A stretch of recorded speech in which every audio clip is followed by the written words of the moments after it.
민생당 광주시당이 경제도시 광주를 위한 첫걸음으로 1인 정책 투어를 시작합니다.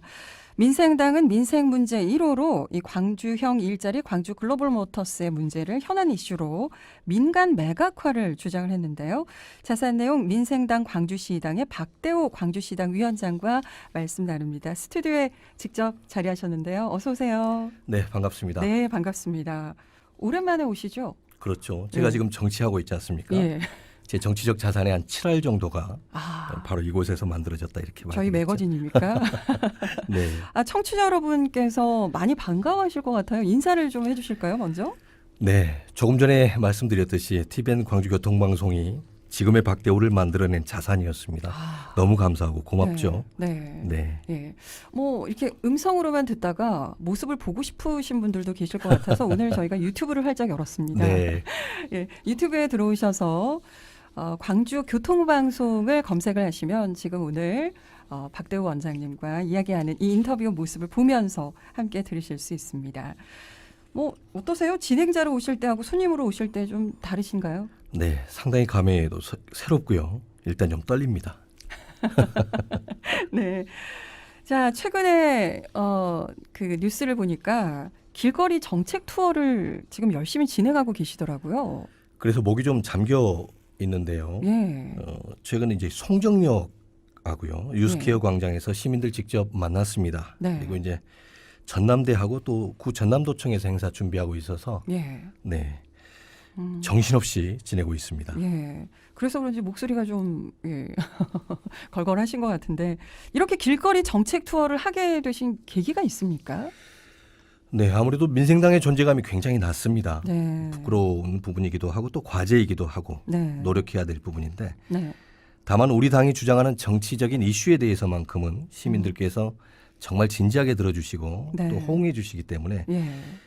역시 원외정당은 현장에서 시민들을 직접 만나는 게 굉장히 중요하고 예. 또 아주 소중한 자산이 되겠다 이런 생각이 들어요. 예. 네, 앞으로도 시간이 좀 되면 거리에서 좀 시민들 만나는 기회를 많이 갖고자 합니다. 네. 이렇게 길거리 정책 투어를 진행하시다 보면 몸은 좀 고되셔도 이렇게 시민들이 진지하게 들어주시고 호응해 주시면 보람이 굉장히 크실 것 같아요. 네, 돌아서는 발걸음이 굉장히 가볍죠. 네. 그래서 이 정책 투어를 또 계속 네. 진행할 수 있는 원동력이 아닐까 싶습니다. 자, 민생당의 정책 가운데서 가장 큰 논란을 불러온 이슈가 있어요. 바로 광주 글로벌 모터스 GGM으로 불리고 있죠. GGM을 이 민간 기업에 매각하자 이런 주장을 내놓으셨더라고요. 네, 일단 오해하시는 분들이 계시는데요. 예. 저희 민생당은 회사 문을 닫자는 게 아니고요. 예. 또 일자리를 없애거나 줄이자는 것도 아닙니다. 지속 가능한 성장을 위해서는 행정기관보다는 아무래도 튼튼한 민간 기업이 탄력적으로 운영하는 게 훨씬 낫다 이런 생각을 갖고 있고요. 예. GGM은 현대자동차의 캐스퍼 차량을 단순하게 조립하는 공장입니다. 예. 그런데 광주광역시가 사실상 최대 주주로 참여하고 있어서 예. 시민의 세금이 투입되는 사업장 아니겠습니까? 그렇죠. 네.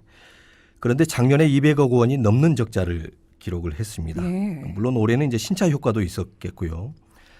또 경쟁 차종이었던 다마스라든가 라보가 단종이 됐고 네. 또 중대형 차량의 부품 부족으로 이런 반사 효과가 상당히 있었다고 봅니다. 예. 그래서 올해는 적자를 면할 수 있을지 모르겠지만 예. 이제 문제는 내년입니다. 그리고 내후년 시간이 흐를수록 경쟁력이 좀 낮아질 수밖에 없기 때문에 네.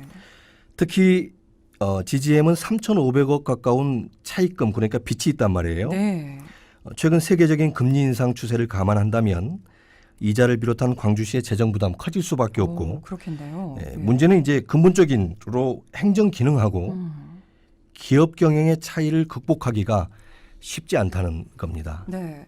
작년에 이 GGM이 200억 원이 넘는 적자를 기록했고 올해는 뭐 반짝 나아질 수는 있겠지만 경쟁력 문제는 시간이 지나도 해결되지 않을 것이다. 낮아질 이렇게, 것이다. 네. 이렇게 우려하고 있는 네, 부분이죠. 그렇게 보시는 거죠. 네. 또 그런 이유로 행정 기능과 기업 경영의 차이를 극복하기 쉽지가 않다라고 말씀하셨는데 그렇다면 구체적으로 이 행정 기능과 기업 경영은 어떤 차이가 있을까요? 네, 아무래도 기업은 이윤을 추구하는 회사지 않습니까? 예.